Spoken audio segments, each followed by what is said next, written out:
Boys and girls, this is the Undisputed Era. Adam Cole, Kyle O'Reilly, Roderick Strong, and you're listening to Going In Raw, baby.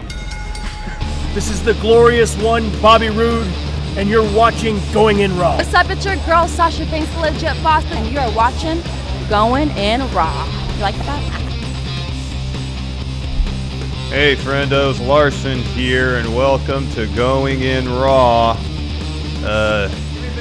Why? Hey, Steve. Hooray, Steve's here. Why? Why do you deserve everybody? Why do you deserve a huge introduction? Y'all thought I was going to be gone again, didn't you? And then I swerved all of you. No, it's everybody. I think everybody knew.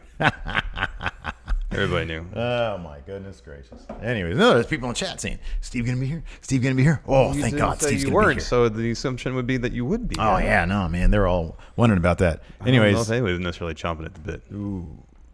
Wait, got to make sure I'm not going to crap my pants right now, Oh, Larson. God. Oh, God. I am on the verge. If that's the case, then just go home. I am on the verge, man. Yesterday went all right, I guess. Anyways, thanks for holding it down yesterday. Yeah, no problem. I know it sucks. It's not easy to do, No, especially it a sucks. news show, because the whole point of a news show is analysis, and I just say, well, I didn't think this is the case. Yeah. All right, moving on. I know. There's no back and forth. I know. It's horrible. It's terrible. I don't know how guys like Solid Monster do it. I don't know. Man. They It's do like crazy. huge, long shows all by themselves. I don't how they do it. know. It's ridiculous. So anyway. It's an impressive feat. Yeah, it is. No, totally. Shout out to Solid Monster. He's got a terrific podcast. Hell yeah. He's like the pioneering wrestling podcasting, like fan wrestling podcasting guy. He's been doing it forever. Oh, okay. Yeah, he's been doing it for a long time. Yeah. So shout out to that guy. Yeah, hell yeah. I remember when we started, sorry not to cut you off. No, go ahead. When we started, people would be like, oh, yeah, they're fine, but they're no Solid Monster, which is totally true. Yeah. But It's I still was the like- case. I was like, what is that? Who's that person? And so I looked him up. I'm like, oh, he's been doing this like for a long time. Yeah. So, yeah. It's still the case, too. Yeah, that's still the case. Yeah. Yeah. We're trash. I was going to say, though, if yesterday was a recap show, it would have been easier because at least there's consistent and lengthy stuff to talk about. Mm-hmm. Like I could spend 5 minutes on the revival taking Drew McIntyre's money because that was funny. Yeah. Okay, so let's get right into that, I guess. Raw, pretty decent show last night. Yeah. For once, it was consistently. It's still too long, especially for people like me who are old and watch it in the West Coast feed. Yeah. Like 10 o'clock rolls around, I'm ready for stuff to wrap up. Yeah, for and go sure. and brush my teeth, go to bed. Yeah. But I have a whole another hour to watch, so it's just more me being old. Yeah. And not really used to staying up. Cause I get up early in the morning. SmackDown's probably going to end up being 3 hours, dude. I hope you know that. Yeah, I'm aware of that. That's probably going And it's to going to end be, up happening. but at least be on Fridays. Yeah. No, I agree with you. It's always too long. So last night, I was in a really bad state of affairs. I had like a nasty headache, and things were happening on the other side of my body too. And so it really sucked. Kinda mentioned But that already. I was able to soak in Raw and understand that, oh, wow, there is something a little bit different. Like they did seem to, I don't know. Sometimes it's like, I don't know, Vince is sort of, I would love to know what the process is week to week. It's interesting because it was very different from the week before. Yeah, I was reading last night that there was a ton of SmackDown stars on the show, like double digits or close to it, as far as a wild card rule situation. Yeah. And I think one good thing about Raw last night, it wasn't completely dominated by the Shane McMahon story. He was there. Sure. There was a handful of vignettes. Yeah. There was Roman's beatdown. Yeah. But there wasn't 20, 30 minutes of Shane. Right. Yeah. That helped a lot. Yeah. There was a good lengthy match involving U.S. title situation. Mm-hmm. That was good. That was fun. We saw a few people we haven't seen in a while, namely War Raiders. Haven't seen them in a while. They had a match, short squash match. EC3 was involved. There was a lot more, especially relatively, a lot more faces we hadn't seen in a while. There was focus on brand-specific storylines. Yeah, I thought this. Here's the thing. Last night was a perfectly fine Raw. I thought it was actually pretty good. But the problem is we're comparing it to here's the thing. Raw needs energy. It needs a thread, which last night was Seth Rollins in his chair, which I thought was terrific. Yeah, that was good. It needs a sense of urgency, which I through thought line that too, yeah. I thought it mostly had last night. A through line, the Baron Corbin referee thing, which we kept on getting results for. I think the problem right now specifically is I'm not going to be enthusiastic about Raw until I see a couple months worth of this, or at least a couple weeks of it. This has to be the norm rather than an outlier for me to be excited. Yes, totally. Yeah, there has to be. And imagine how much better it would have been if there were some long-term scenarios that were playing out in advance of the Stomping Grounds pay-per-view. Exactly. Like the main event, great match. I will always enjoy seeing.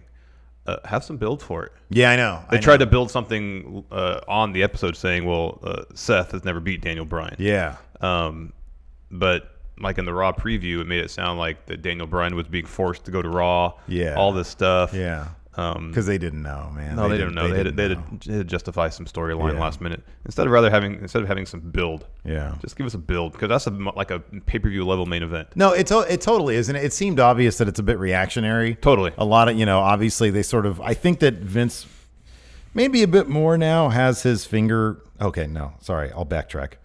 I think that there was that Meltzer mentioned that Vince and a couple other higher ups at WWE were shocked at the success of the not Double or Nothing, the All Out ticket sale, 15 minutes. And in reality, it was, you can call it an instant sellout. Pretty much. Because the only thing 15 minutes was how long the dang servers took to process all the orders. Yeah. All the orders, exactly. Yeah. And so they're surprised by that, 70,000+ people. Not paying attention then. Right, exactly. No, they haven't been. And so there might be an element, maybe among the senior writing staff, that they are pitching ideas that's a bit more reactionary to, you want this, you want this, you want this. And it's like, yeah, we just want like good stuff. Yeah. Or maybe there's something to do that. I don't know. Sometimes we hear, this idea was Vince's, this idea, et cetera, et cetera. Yeah, like all the gauntlet stuff with Kofi was right. You hear that every once in a while. Exactly. Yeah. So that's why it would be interesting to like open up the curtain a little bit and find out what's going on week to week, but that's probably never going to happen.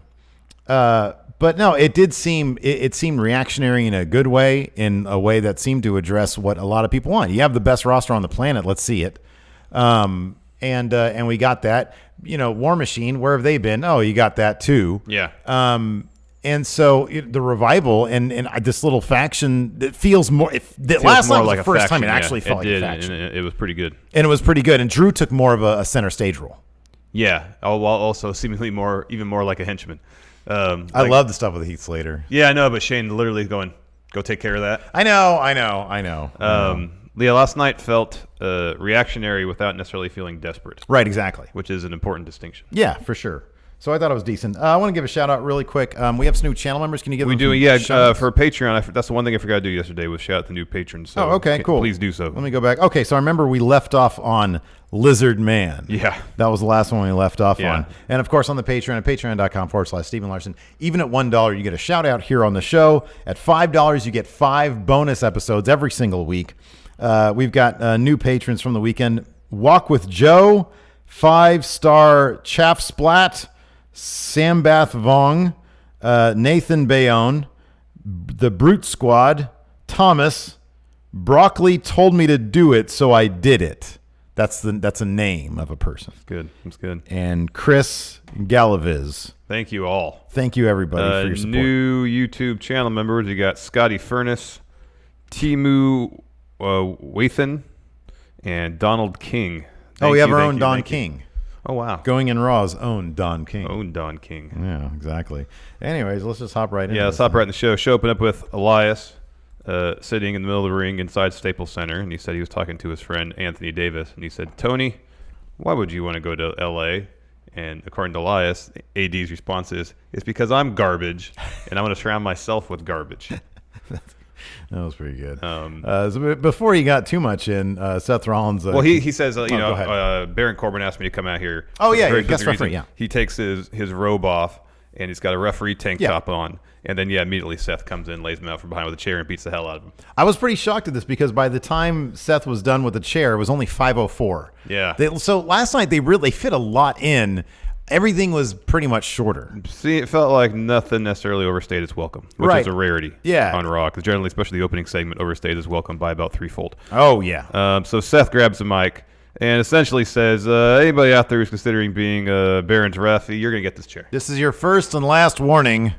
If you're in cahoots with Baron, if you even think about it. Yep, you're going to get this chair. Which comes into play later with poor Eric Young.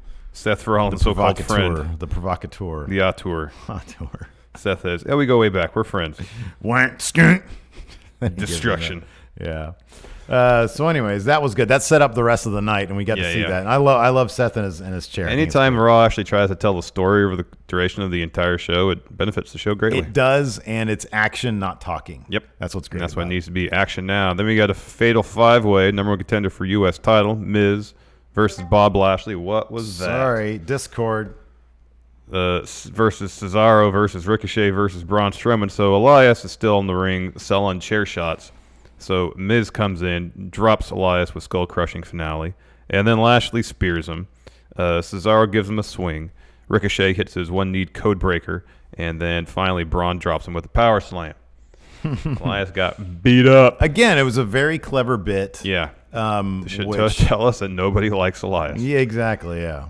Heel or face, one thing that binds them all together, that unifies everybody that would be locker room, is that they don't like Elias. They don't like Elias. So this is a fun match. Even though Cesaro was eliminated first via Braun power slam, he had a good showcase. Oh boy, that like Olympic slam type deal on Braun. Oh my god, that was something else. Man, when they let Cesaro be Cesaro, it's just immaculate. It's so great. It's good. So he's first eliminated, and then Braun next eliminates Bob Lashley via power slam, and then neither Lashley nor Cesaro leave the ringside area.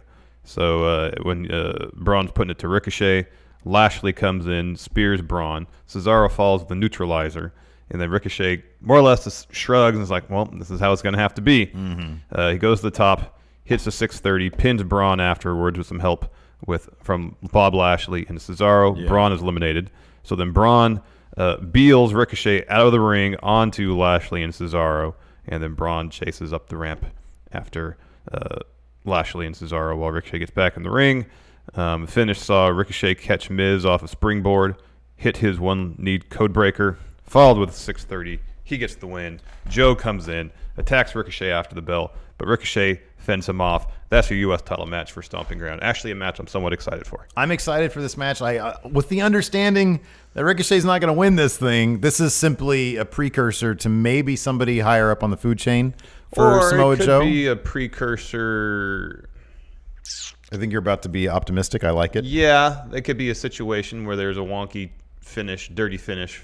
Joe retains, only to have a rematch at what's the next one? Extreme Rules. Yeah, and either Extreme Rules, they're building hopefully to an inevitable Ricochet win at some point. I really hope that's the case. I'll believe it when I see it. Oh, because same. That's how it is with anybody we really love, including the guy in your shirt right now, Finn Balor. Well, that's Prince Devitt. Is it? Oh, sorry, my bad. Yeah, you never think that your guy is gonna. You can't get your hopes up too high unless your favorite wrestler's name is Roman Reigns or Seth Rollins. Don't really get your hopes up that they're going to be used well consistently. I know. I still don't believe that they gave the WWE title to Daniel Bryan. But no. So there was something funny about this also. I want to get your take on it because we talked about this last week during our SmackDown episode. According to Ryan Satin, I noticed he was tweeting out because I think he was there live. Number one, there's two things to note live. Number one, Dana Brooke got busted open. Yeah, she had a match with Sarah Logan and she hit hit the ring post. Oh, that's what it was. Hard way. Yeah, and it was everywhere. But apparently she was super over with the crowd, which was awesome. That's cool. Number two, Ryan Satin noted this on Twitter. I guess he was there live. I'm assuming that. So when it was down to Ricochet and Miz, and LeBron went chasing her back, right? That we got a commercial break. Yeah. So for the live audience, they said the referees are now permitting Ricochet and Miz to take a brief break before they get back to the action. Oh, really? Yeah. They mentioned that on TV. Oh, they did? Okay. Yeah, okay. A bit of a reset. Oh, okay. I was out of it. But apparently during that time, Samoa Joe got on the mic and said, neither of you want any piece of this or something like that. Oh, okay. But yeah, I thought it was amusing that, okay, you can take a brief break, everybody. It's middle of an elimination match. Brief break. Hold on, everybody break now. I wonder why. Because we're time for story time with Joe. Yeah, exactly. After that match, we had a Becky Lynch promo. She calls out Lacey, talks some trash. Lacey obliges. She makes her way down to the ring. It was kind of awkward in this promo, Lacey she referenced the fact that she is a legit Marine. Yeah, yeah. And it's always kind of awkward when the heel says something that's admirable about themselves that you can't disagree with. I know. And Becky is forced to say, I respect what you've done. But I don't respect who you are now. You used to be a good, what you've done in the past is good, but I don't respect you now. Yeah. It just comes off as awkward, I know, it really does. All that bit where Becky was saying to Lacey that you come out here and talk in the slowest pace. That was funny. Possible. Yeah, that was good. Yeah. And then Becky just drops Lacey with exploder suplex and then steals her hat. Yeah, that was cute. Gets to the top of the ramp and kicks it. Yeah. And she kicked it behind her. I thought she was going to kick it and have it land right back on her head. That'd be pretty impressive. That would have actually been pretty cool. That'd be really That'd have been better than main eventing WrestleMania. Oh, yeah. Remember that time? Didn't what's his face, Andrade? He chucked it one time and it just didn't come back down. That sounds right. I think it landed on the Tron or something like that. But it was funny. After that, Revival is backstage. There's a shot where they start from the crowd. What'd you think of that? It established something later on, so that was foreshadowing. Establishing geography of the arena. Pretty good, right? Yeah. That was pretty good. So they started the shot of the crowd and then pan over to a tunnel. They go through the tunnel and the Revival's walking back to what is Shane's office or VIP area. It's like the Goodfellas kitchen scene, man. I wouldn't go that far. There's establishing some geography. I mean, that shot is actually you were descending into a criminal underworld. Yeah. That's what that shot's about. Yeah. Whereas this is just establishing geography of the arena. Yeah. Helpful. But also, you're descending into the criminal underworld. Kind of, Shane yeah. McMahon. Yeah. The shadowy corridors of the arena where Shane's nefarious plans are birthed. Exactly. So anyways, back there, they're having a champagne and lobster tail party with Shane and Drew McIntyre. They're living it up. Mm-hmm. Yeah. That spread looked pretty good, too. Yeah, some steaks. Decent spread. Some steaks, some lobster tails, champagne. Man. That was good stuff. After that, we get a Baron Corbin interview. He's asked now that Elias was dropped by Seth and basically everybody else. Do you have another special guest referee lined up? And he says, I do, and I'm going to announce it on Sami show. Sami Kevin show. And then Seth hits him with a chair. End interview. Yeah. After that, Daniel Bryan, Eric Rowan have a promo at the top of the ramp where Daniel Bryan talks crap about Los Angeles, calling it the most polluted city in California. In the country. Yeah. Sorry. Even though he was in Fresno, he said Fresno was the most polluted city in the state. Yeah, it doesn't really make sense. Maybe it's per capita. LA has the reputation of being the most polluted, because in like the 80s, remember the Super Bowl was in the Rose Bowl in the 80s, and they had a skyline shot of LA, and you couldn't see the skyline of LA because there's so much smog. But I think it's much better now. Yeah. Oh, I imagine it is. Yeah. It was really bad in the 80s. Yeah. I think LA just has a reputation. I mean, air quality is still not good, but I'm guessing LA just has a reputation to have a really bad air. Yeah. Or maybe he's cherry picking his facts depending on the town he's in. Yeah, I'm sure there's some explanation. It's Daniel Bryan. Anyways, he and Eric Rowan are interrupted by War Raiders, Viking Raiders, War Machine, Viking Experience, whatever they're called now. Yeah, you got them all. They have match against Russ and Randy Taylor. Man, one of these guys looked like money. The other guy looked like they just threw me out there while I'm sick. Yeah, one dude was relatively jacked. I know. It's weird that they were brothers. I'm like, man, do you not train together or something? Because one dude... They might not have been real brothers. For a second, I was like, is that Lawrence out there? Yeah. I was like, I look like Lawrence out there. Because I remember he wrestled with James at one time. Yeah. It was like James Angel and the Troll. Yeah. Is that his name? The Troll, something like that. Yeah. This wasn't much of a match because War Raiders win pretty quickly after their pop-up power slam. That's what they're calling the Viking Experience. And then they pan to the crowd, and there's R-Truth and Carmella sitting in some very obvious disguises. Yeah, Carmella was Charlie Chaplin. And then R-Truth was wearing like Santa Claus? No, it was like a British red coat. Oh, was that what it was? Yeah, it looked like that. Okay. Maybe. And he had a beard. Yeah, and a hat. And then he looked like a Revolutionary War soldier. Yeah, the cameraman panned over the crowd, saw them, and then went back to them. And then Carmella tried to hide his face, but it was too late. Loser locker room comes running out. Yeah. The chase is on. Yeah, R-Truth tries to hide her in the ring. Loser locker room goes under the ring, and they only find Titus underneath. Yeah. So eventually R-Truth, with the help of Carmella, makes his way out from under the ring. They go running through the crowd. Loser locker room gives chase. Yeah. After that, quick shot of Baron, Owens, and Sami at gorilla position going over notes. Mentioned this earlier. Backstage, Shane's party. Heath Slater enters, and once they got over some audio issues, that was weird. Yeah, that was really weird. They didn't know what meter or whatever Slider. Sorry, was Heath's mic or the inner mic. because we got like crowd audio, no audio, quiet in-room audio. They finally figured it out. And then like Michael Cole was talking because they weren't talking, but Yeah. they were talking and he was still talking. Yeah. And he says, I got kids. They're getting older. They're not getting any cheaper. I need a raise. Shane says, I appreciate the fact that you come in here and ask me like a man, but my answer is no. Mm-hmm. So I'm going to let you leave like a man on your own 2 feet. Yeah. Get out of here. Then Drew gets some sort of itch in his mind, and he's like, No, Shane directs him. Shane directed that? Yeah. Oh, I thought that was just... He okay. turns to Drew and goes, Oh, wow, okay. No, Shane directed him to go out and follow Heath Slater. Okay. I think that would be much more effective if that was in my head. No. Drew going out there. Because Drew made a face like, all right. Yeah. I like just the idea that Drew's going to just be he's a scout or psychopath. That's what he's supposed to do. He should be a wild card. Just messed up things, and then Shane has to deal with it. And then you got like a story. It was at Shane's behest. All right. So anyways, Drew goes out there and he pulls a little swerveroo on Heath. He says, because Heath is calling like his mom or something. Yeah. Or his wife. And he's like, hey, I appreciate that you went in there and I feel for you. We go way back, 3-man band.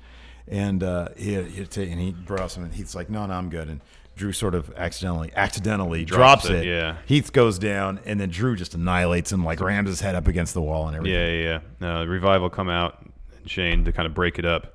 And while Shane and Drew are kind of discussing things, the Revival are down there picking up Drew's money and shoving it in their own pockets. That was pretty funny. It was great. That was good stuff. That was really good. Especially when Scott Dawson did it the first time, super sneaky like.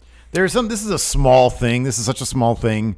But the fact that the Revival and Drew were both wearing normal clothes and not wrestling clothes added to it, It had a very Four Horsemen type. It did. It totally did, yeah. Flair to it, if you will. Yeah. Next, Kevin and Sami show with guest Baron Corbin. This is actually pretty funny. So Owens and Sami, they introduce Baron, and they both say, given current circumstances, namely Sami's experience with Seth Rollins as guest referee the previous week, Sami's withdrawing his name from consideration to be Baron's ref. Owen says, yes, in support of my friend, I will do the same. Yeah. And Baron said, that's all right.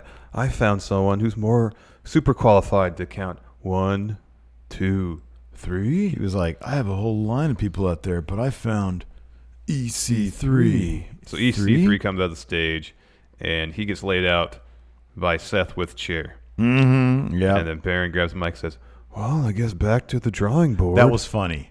That was so, because it was so it was so like kind of defeated, but also matter of fact. Like, I figured that would happen. New Day to the ramp. And Kevin Owens like, what are you doing here? Kofi says, I'm WWE champion. I can do what I want to do.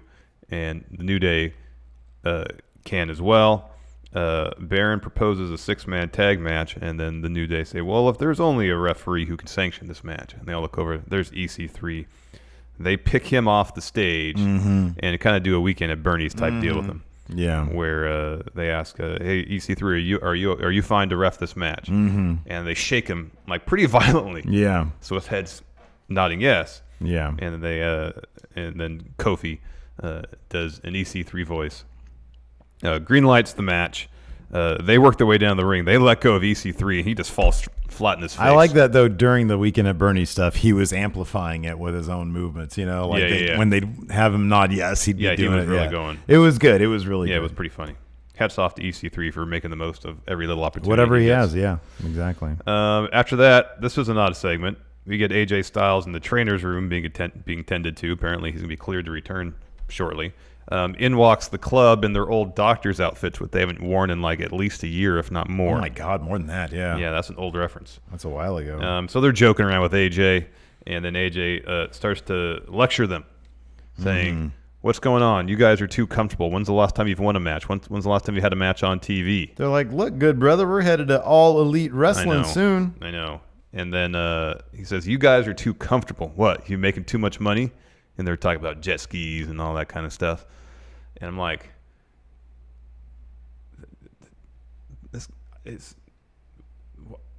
that's confusing. Yeah. I mean, it's not their fault they haven't been on TV. Yeah, but so I saw the same sentiment on Twitter also. Yeah.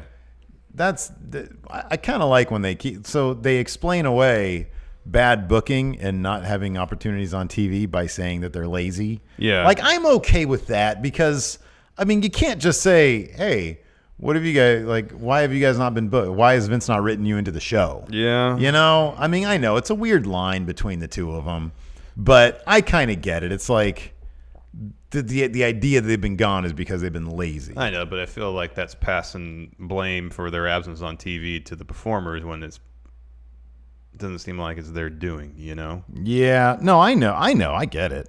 I'm just saying I'm hoping the optics of it aren't good for the club, but especially if the case is they're out the door and they're kind of giving them a last hurrah with AJ, but it's also kind of a means to humiliate them potentially.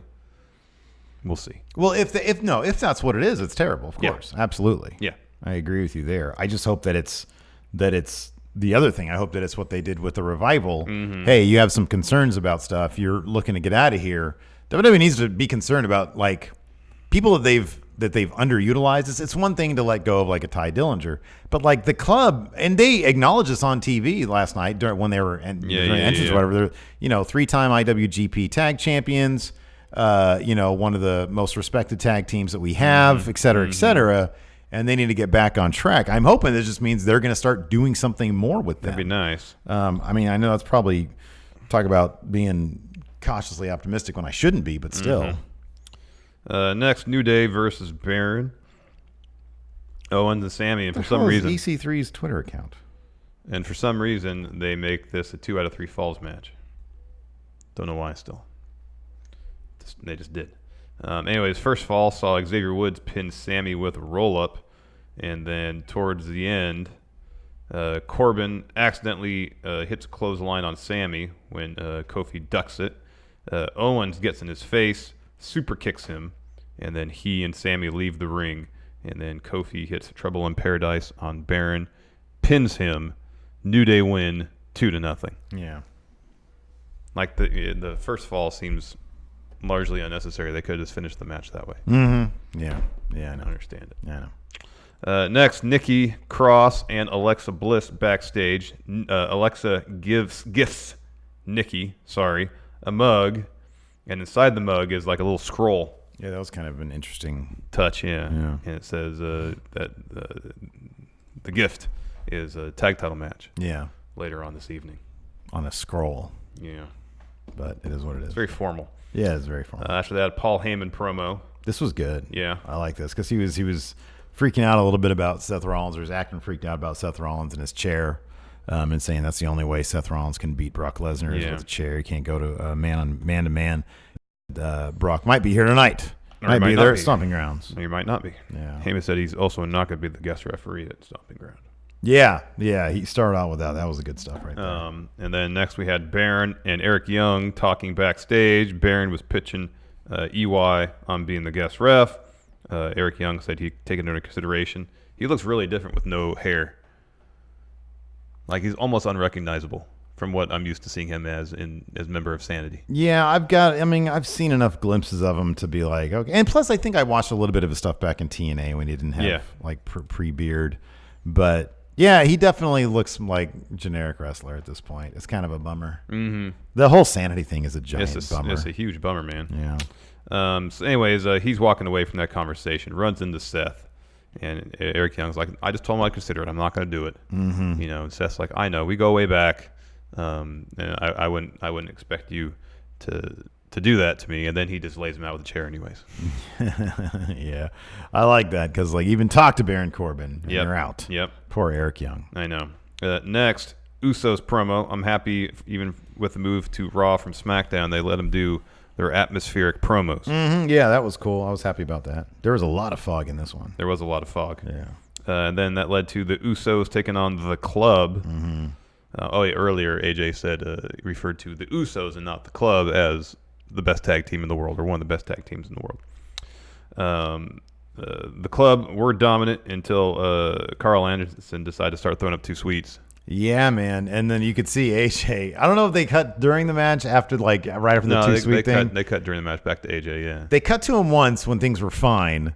And then they did the 2 sweets. They ended up taking the loss, and then you see AJ backstage, and he's just very frustrated. Yeah. Yeah, Luke Gallows took the pin after stereo super kicks from the Usos. I mean, Triple H is teaming up with those 3 guys in Japan, so I know. I don't know. I don't know either. I don't know, man. Next, this was odd. a Twitter promo that Hogan cut for the Women's World Cup team that happened the day before. What was this? Like the match had already happened. Yeah. Like they just wanted to shoehorn Hogan into the show? Evidently. No, thank you. Evidently. Next, we had Roman Reigns come down the ring. He dropped a brief promo, pretty much saying, Shane, get out here.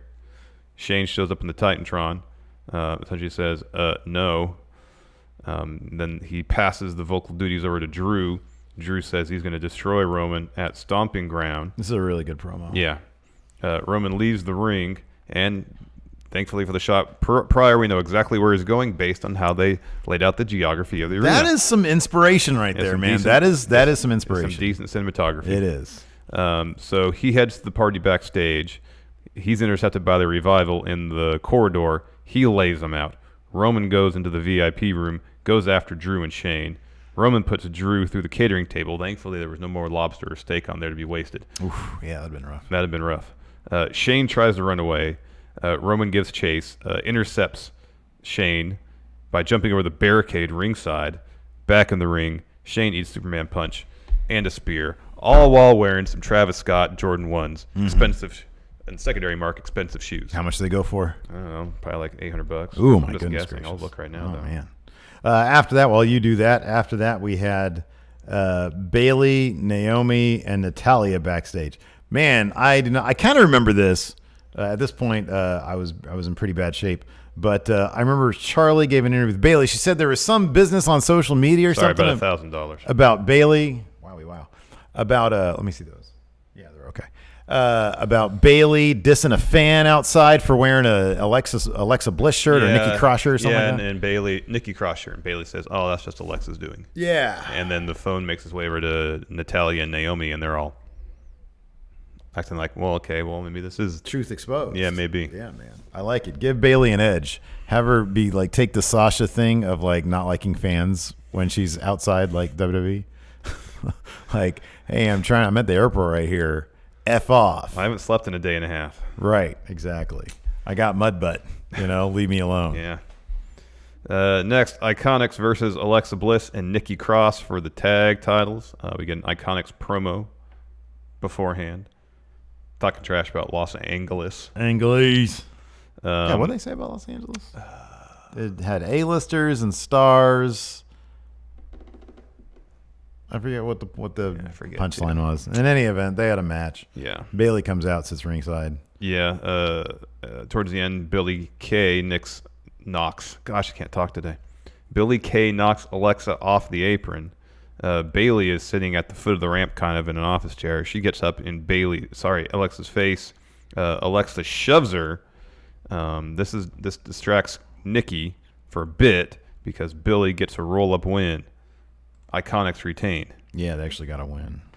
Half of me thought that they were going to give those titles to Alexa. And, sometimes they do that. They're I'm tired of the Iconics. This story's better. Let's just put it on them and do that. Yeah. So I was kind of surprised about that, but the Iconics got the win.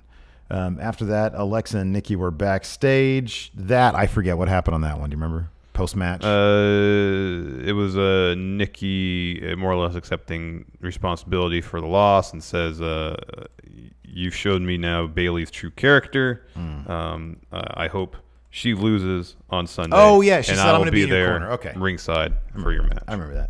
After that, we got what appeared to be perhaps the final episode of Firefly Funhouse. Well, at least it's the one where they're trying to make the leap from Firefly Funhouse to maybe in-ring action. He quantum leaped at the end out of Firefly Funhouse. So he was watering some plants, and he said, plants are like ideas, man. You put into like seeds in your head, and you put water and sunlight. And they grow. They grow, man. Some ideas are infested with worms, and that's no good. Yeah, and then you see the worm. They cut to the worms from the WrestleMania match. Yeah, to me, he's admitting that match was terrible. Yeah. And then he got a little more sinister, said follow the leader, which is one of he used to have a shirt with that on there. Yeah. And then a weird, creepy montage of Fiend Bray. There was like a radio dial with various snippets of different genres of music. Yeah, and I wonder if one of those, he's getting a new. he's getting he might be getting a new theme song. I would not be surprised. Because there was something that sounded a bit more that I didn't recognize. That sounded a bit more up tempo, like a Slipknot type thing. Yeah. There's a heavier song. Yeah, and I wonder if that might be. Could be. But they should have that through the dial, various genres for his theme music. Yeah, like changed. Just so then he's sort of as the Fiend in Firefly Funhouse, and it's all dark, and he's like starting to like phase out of it, and then he like disappears. Yeah, and so at that point we're pretty close to the end of the show, so it was like it'd be odd if he like appeared in the ring or something. Yeah. But he might appear. But he also said something like, I created this place so we can all be together. Yeah. And there's Abby and Ramblin' Rabbit. Yeah, it shows them all. Yeah. Devil Vince, everybody. It'd be interesting to see what happens next. I don't know. I mean, even if he starts wrestling or makes an appearance at Stomping Ground, I'd be surprised if they stop doing Firefly Funhouse because I think it's been so successful. Maybe that's just their attempt to transition out of that world into the wrestling world. You can always go back and forth. Yeah, sure. Next, we got a Daniel Bryan and Rowan interview at Gorilla. This I don't remember. Daniel Bryan looked right into the camera. They did like a close-up on him, like towards the end, and he just said that Seth Rollins hasn't beaten him before. Okay. There's one thing that Seth Rollins hasn't done. It's beat me. Beyond that, I don't remember much about it. That sounds like So then we had kind of the match. We had Daniel Bryan, Seth Rollins, but very soon Eric Rowan got involved. Yeah. Gave him the claw bomb. Iron claw. Yeah. On Seth on the apron. Ref throws out the match. Mm-hmm. And then just everybody that's involved in any story that's going to be on Stomping Grounds, pretty much from the men's division anyways, and the tag division, comes down. A big scrum happens. People are getting thrown around. Well, there's Kevin Owens, there's Sami Zayn, there's Revival, the New Day, and the Usos. Yeah. Faces more or less clear the ring. Baron Corbin is noticeably absent. Yes. They all kind of brawl. Everybody's separated. Match is restarted with everybody. Nobody's allowed ringside. Yeah. Everybody is banned from ringside. And then we got about 11 minutes of match. There's a spot where Seth hits the superplex, goes for the Falcon Arrow. Daniel Bryan reversing the S-lock. Seth gets the ropes. Daniel Bryan gets his knees up during a frog splash. Transitions to another yes-lock. Seth escapes again. And then Seth wins after a stomp. And then Baron comes down, hits Seth with a chair on the ramp, and then back in the ring, drops him with an end of days. Yeah. So he screwed himself, man. Yeah, he stood tall. Yeah, no chance he's winning. Yeah. Let's do a SmackDown preview. Yeah.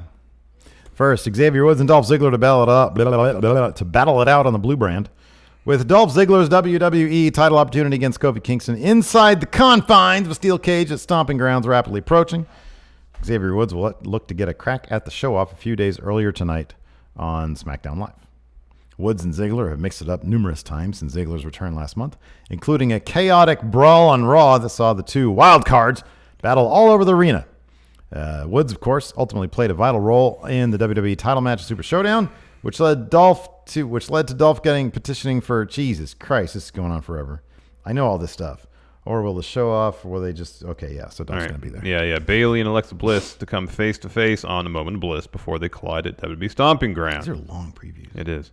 SmackDown Women's Champion Bayley and Alexa Bliss will square off with the title on the line at WWE Stomping Ground, but just days before that bout, they're just reiterating the title. They will meet on Bliss's always lively talk show A Moment of Bliss. With so much on the line next Sunday, will tensions overflow between the Hugger and the Goddess? And will Bliss's new BFF, Nikki Cross, factor into the proceedings? Find out when A Moment of Bliss, loaded with combustible elements, goes down tonight. You son of a bitch. What will be the fallout of Roman Reigns' attack on McMahon and McIntyre? Last night on... Oh, man, we're getting do the same thing over. Last night on Raw, Drew McIntyre seemingly crossed the line when he targeted Roman Reigns' family in a war of words just days before their battle at WWE Stomping Grounds. The Scottish Psychopath's rant sent the big dog into a rage. Reigns hunted down McIntyre in Shane McMahon's VIP room, where the big dog slammed McIntyre through a table, then chased Shane O'Mac into the arena.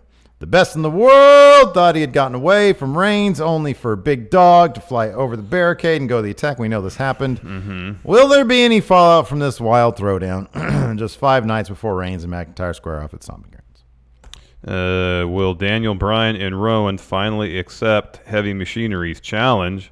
SmackDown Tag Team Champions Daniel Bryan and Rowan have had Heavy Machinery on their radar since Otis and Tucky issued a challenge for the titles. However, Bryan and Rowan have yet to grant the blue-collar pair a title opportunity, instead opting to mock the duo, saying that they won't be receiving a title match because Otis is extraterrestrial.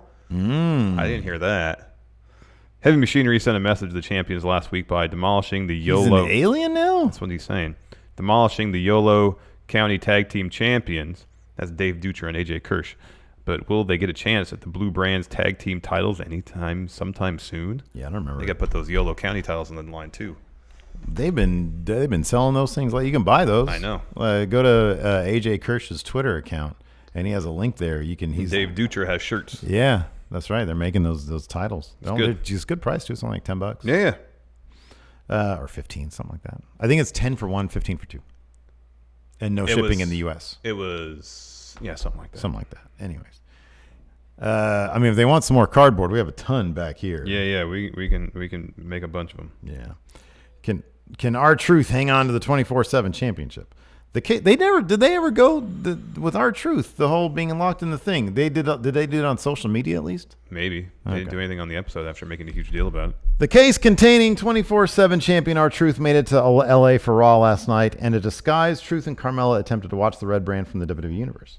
Unfortunately, several superstars saw right through their costumes, and Chase was on. 24/7 champion scrambled out in the ring where he ran into Titus O'Neil and eventually escaped with the title still in his grasp.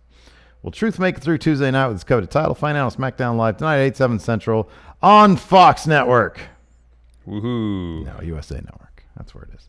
USA. Anyways, would you like to listen? Would you like to look at the television, Would you Mr. Lee? like to answer some questions? Would you like to answer some questions, Sure, Mr. Lee? we can do that. All right. First, PJ, thank you. Thayer Thabata says, please shout out Cody Miles' GoFundMe. Yes. Cody Miles' niece is a little baby. Yeah, who was just born. dealing with some complications. Some complications, yes. So by all means, if you want to help, let me find it real quick.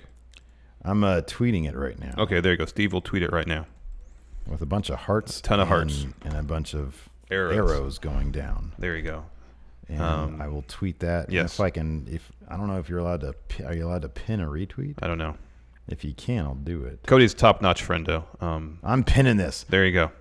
So, yeah, Cody Miles is like one of our top friendos. Mm-hmm. He's very active in the community. He's head of the Discord group. Yep. And just a terrific human being. Yep. And this little niece of his needs some help. Yeah. And, it's read through the whole thing. It's great. Mm-hmm. And if you have the means, if you have anything that you can give over. Please do.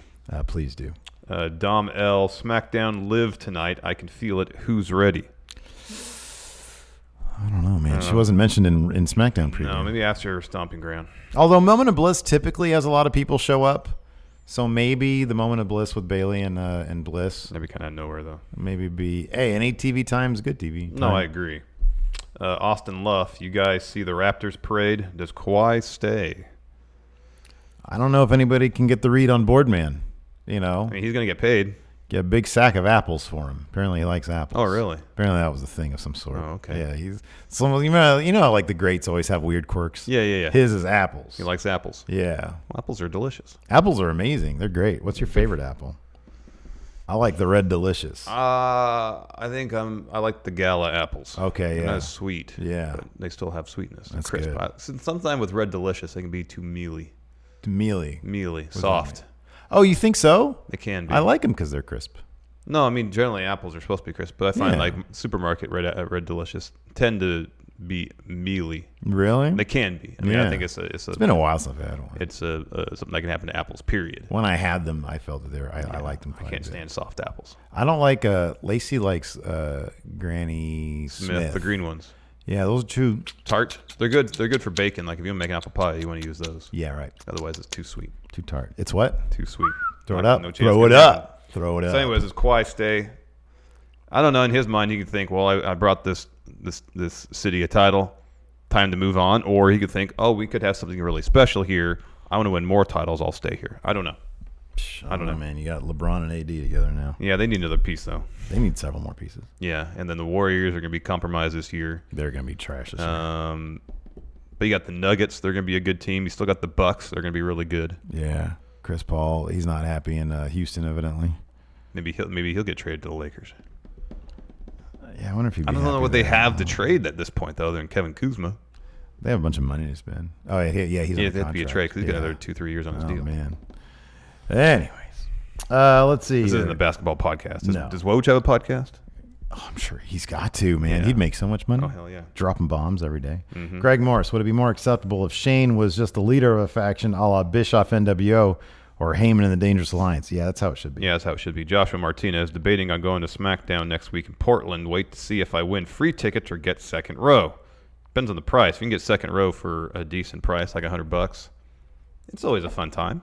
You can get to see episode 205 live. That's worth the price of admission right there. Yeah. Cody Miles, on the radio dial, all the songs were Muscle Man in just different tempos and genres. Mm-hmm. Okay, all right, that's cool. Mm-hmm. Johnny Ralston, do you guys think AEW will actually act like the Monday Night Wars, or do you think WWE will continue to not step up their game? P.S. Miss you, Steve. I think AEW just wants to do their thing, and WWE will maybe step up their game if their hand is forced. I think, in terms of it, I guess it kind of depends on what the acting like the Monday Night Wars means. I would be shocked if All Elite They've been stooped to the level of pettiness that WCW did. And they've been fairly save for Chris Jericho. They've all been fairly diplomatic, saying, "No, this isn't a new war. This isn't us competing with WWE. We're just trying to be an alternative." Jericho was the one that was like, "No, this is war." Yeah, and to a slightly lesser extent, Ambrose did too in his promo after he debated. It's such a different thing these days. Like WWE's a behemoth. Yeah, and to claim, oh, we're going to take him out. That was I was been reading that. Oh, by the way. Big shout out to Draft House Games. Yes. They sent us that WCW Nitro book, the new book that's called Nitro. Mm-hmm. It's a terrific, breezy read. I'm reading it right now. I was reading it in the bathroom yesterday, which is why I'm not bringing it back in here. No. But Draft House Games, check them out on YouTube. They're terrific. They've been supporters of Going in Raw for such a long time, and they've done so much for us. Yes. Draft House Games, They're check great. them out. Fantastic. Thank you so much. Josh Little and Braves Father's Day picture, I guess. Did you notice that JoJo is not scared of the Fiend? Does she not see him while other wrestlers not see the Fiend? Oh, I don't know, man. I'm sure people. That's a cool idea, though. I'm sure wrestlers will see him. Jay Sean Lawrence, thank you. Sandra, shout out to the jobber in the green trunks, Justin Uberstud. He was also part of No Way Jose's Conga line the last time they were in L.A. All right. He was the one at that time wearing the hamburger costume. Sandra plugged into the L.A. indie scene. Absolutely. Cody Miles, also the director of Funhouse, Firefly Funhouse, did an AMA on Reddit. He said there were 8 episodes shot. All right. And that was the 8th one. Okay, so I guess it is over. That's a bummer. Well, no, I think to your point, like I kind of figured those were all shot in bulk. Yeah, they could go back and do them. Oh, I hope so. That's not out of the realm of possibility. I hope they do. Steve's favorite type of super chat message retracted. Nice. Sammy Garcia, where's the AAA review at? Did you watch all of the show on Sunday? I only watched the GIFs that were available. Okay, I watched the first half of it. And of course, Aerostar falling on his head. Yeah, I saw that a lot of times. And saw the Lucha Brothers won. Yeah, all the GIFs, I saw those. Yeah, it seems like your prediction of Dr. Wagner losing his hair is probably going to be the correct one. Yeah. Mr. Triple Mania was saying that his hair is super long now. Yeah. So, totally.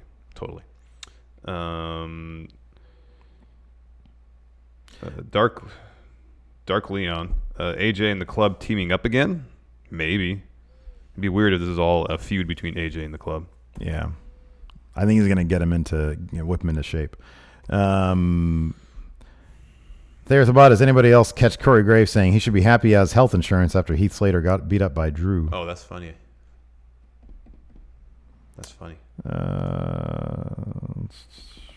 Oh, here we go. Blake Whitehouse. If you can go to a karaoke bar with Vince, what songs would you want to sing with him? Ooh.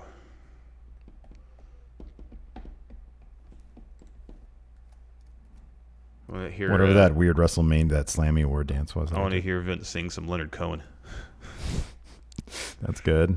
He's got a deep voice, and Leonard Cohen, towards the tail end of his career, was very deep. Like that song that's at the end of Natural Born Killers. I think it's called The Future. Have Vince sing that. I don't remember that one, but yeah, Leonard, that'd be interesting. Or some Bob Dylan. It's like a Rolling Stone. It's like a Rolling Stone. Rich, does the math seem proper for what will happen at Stomping Ground? Becky, Roman, and Ricochet all stood tall. Becky's not losing that title. I wouldn't be surprised if Shane helped Drew win, and Ricochet's not winning now. Yeah. What do we have going for Overrun today? We're going to talk about Scarlett Bordeaux being a free agent. Ooh, but maybe not her beau. Yeah. Yeah. Anyway, what a killer situation that is, Larson. It is. They're at a crossroads, apparently, in their careers. Pretty much. Anyways, thanks, everybody, for tuning in. We appreciate it. Yep. And until next time, I'll talk to you later. Goodbye. Be a part of Going In Raw today at patreon.com/Steven Larson. Starting at $1 a month, you can enjoy Going In Raw ad-free, gain access to the daily 30-minute Going In Raw post-show, exclusive merchandise, and so much more. Support Going In Raw today. Click the link in the description.